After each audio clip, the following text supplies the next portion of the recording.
નમસ્કાર વિદ્યાર્થી મિત્રો, સ્વાગત છે તમારું ફરી એકવાર તમારી પોતાની યુટ્યુબ ચેનલ પર. અને આજે મિત્રો આપણે જોવાના છીએ ધોરણ 11માં જે તમારો આંકડાશાસ્ત્ર વિષય છે. એ આંકડાશાસ્ત્રમાં મિત્રો આપણે આજે વિભાગ બીમાં જે તમારો પ્રકરણ નંબર 7 આપેલો છે તો તેનું સોલ્યુશન મિત્રો આપણે આજે આપણી પોતાની યુટ્યુબ ચેનલ પર જોઈશું. તો વિડીયોને મિત્રો અંત સુધી જોજો. વિડીયો ગમશે તો વિડીયોને લાઇક અને મિત્રો ચેનલને સબસ્ક્રાઈબ કરવાનું ના ભૂલતા. ઓકે. અને હા મિત્રો, જો તમે આ સંપૂર્ણ ગાલા અસાઇનમેન્ટના સોલ્યુશનની PDF મેળવવા માંગતા હોય તો સંપૂર્ણ ગાલા અસાઇનમેન્ટના સોલ્યુશનની PDF મેળવવા માંગતા હોય તો તમને આ જે સ્ક્રીન ઉપર મોબાઈલ નંબર આપેલો છે મિત્રો તેના પર કોલ કરી દો. સંપૂર્ણ ગાલા અસાઇનમેન્ટના સોલ્યુશનની PDF મિત્રો તમને માત્ર 150 રૂપિયામાં મળી જવાનું છે. તો ફટાફટ કોલ કરી દેજો. ઓકે, મોડું ના કરતા, કેમ કે વહેલા તે પહેલાં PDF મેળવી લેજો જેથી તમને તૈયારી કરવામાં મિત્રો શું રહે, સરળતા રહે. ઓકે, તો ફટાફટ કોલ કરીને આ સોલ્યુશનની PDF મેળવી લો. ઓકે, આગળ જોઈએ આપણે કે સોલ્યુશનમાં આગળ આપણું છે પ્રકરણ નંબર 7નો પહેલા નંબરનો પ્રશ્ન છે. પ્રકરણ નંબર 1નો પહેલો પ્રશ્ન કયો છે જોઈએ કે જો સમષ્ટિમાં નિદર્શનના એકમો એક સાથે લેવામાં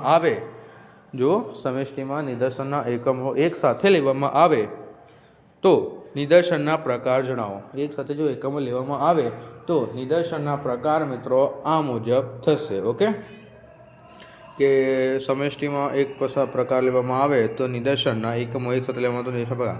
તો જો સમષ્ટિમાં નિદર્શનના એકમો એક સાથે લેવામાં આવે તો તે પૂર્ણ રહિત નિદર્શન એટલે કે સેમ્પલિંગ વિધાઉટ રિપ્લેસમેન્ટ કહેવામાં આવે છે મિત્રો. ઓકે, કારણ કે એક સાથે એક એકમો પસંદ કરતી વખતે એક જ એકમ બે વાર પસંદ થવાની શક્યતા રહેતી નથી. ઓકે, એક સાથે રહેતા નથી મિત્રો. ત્યારબાદ કારણ કે એક સાથે એકમો પસંદ કરવામાં આવે તો એકમ બે વાર પસંદ થવાની શક્યતા રહેતી નથી.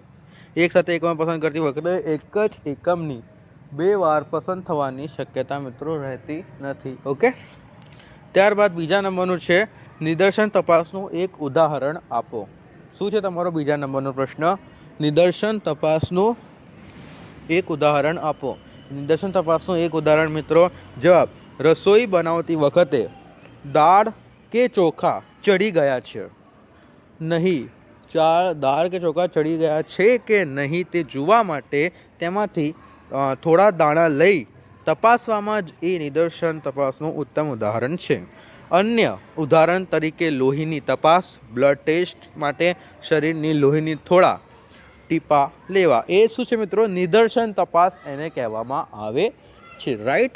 ત્યારબાદ મિત્રો આપણે જોઈ શીખ્યો ત્રીજા નંબરનું જોઈશું સંપૂર્ણ ગાલા અસાઇનમેન્ટના સોલ્યુશનની. મિત્રો તમે જો PDF મેળવવા માંગતા હોય તો કોલ કરવાનું છે તમારે સ્ક્રીન ઉપર આપેલ મોબાઈલ નંબર પર. ઓકે, તો ફટાફટ કોલ કરી દો. 150 રૂપિયામાં મિત્રો તમને બધા વિષયનું સોલ્યુશન મિત્રો મળી જવાનું છે. તો ફટાફટ કોલ કરીને સંપૂર્ણ ગાલા અસાઇનમેન્ટના સોલ્યુશનની PDF મેળવી લેજો. ઓકે, ત્રીજા નંબરનું આપણે જોઈશું સમષ્ટિ તપાસને બદલે નિદર્શન તપાસ શા માટે પ્રાધાન્ય આપવામાં આવે છે.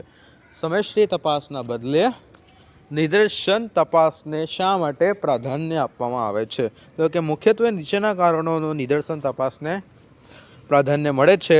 સમય અને ખર્ચની બચત. શું કીધું છે? સમય અને ખર્ચની બચત.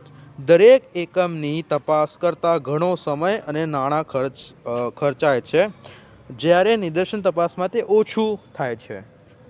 શું કીધું છે? મુખ્યત્વે નીચેના કારણોસર નિદર્શન તપાસને પ્રાધાન્ય મળે છે. સમય અને ખર્ચના બચત.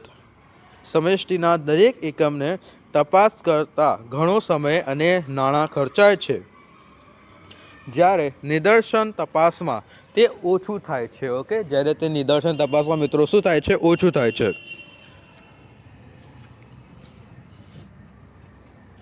કાર્યક્ષેત્ર મોટું હોય છે, જ્યારે તપાસનું ક્ષેત્ર ઘણું વિશાળ હોય છે. ત્યારે દરેક એકમ સુધી પહોંચવું શક્ય હોતું નથી. ઓકે, એકમોનો નાશ થતો હોય છે. શું હોય છે મિત્રો? એકમોનો નાશ થતો હોય છે. જો તપાસ દરમિયાન એકમોનો નાશ થતો હોય, દાખલા તરીકે ફટાકડાની તપાસ, ત્યારે નિદર્શન તપાસ અનિવાર્ય બને છે.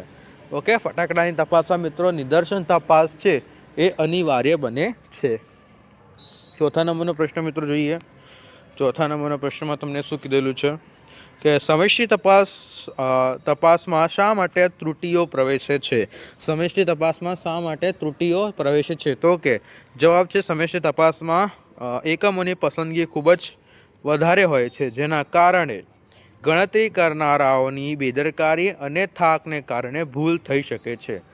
ઓકે, ગણતરી કરનારાઓની બેદરકારી અને થાકને કારણે ભૂલ થઈ શકે છે. સમષ્ટિ કરનારા એકમોની સંખ્યા ખૂબ જ વધારે હોય છે સમષ્ટિ તપાસમાં, ત્યારે તેના કારણે ગણતરી કરનારાની બેદરકારી અને થાકને કારણે ભૂલ થઈ શકે છે.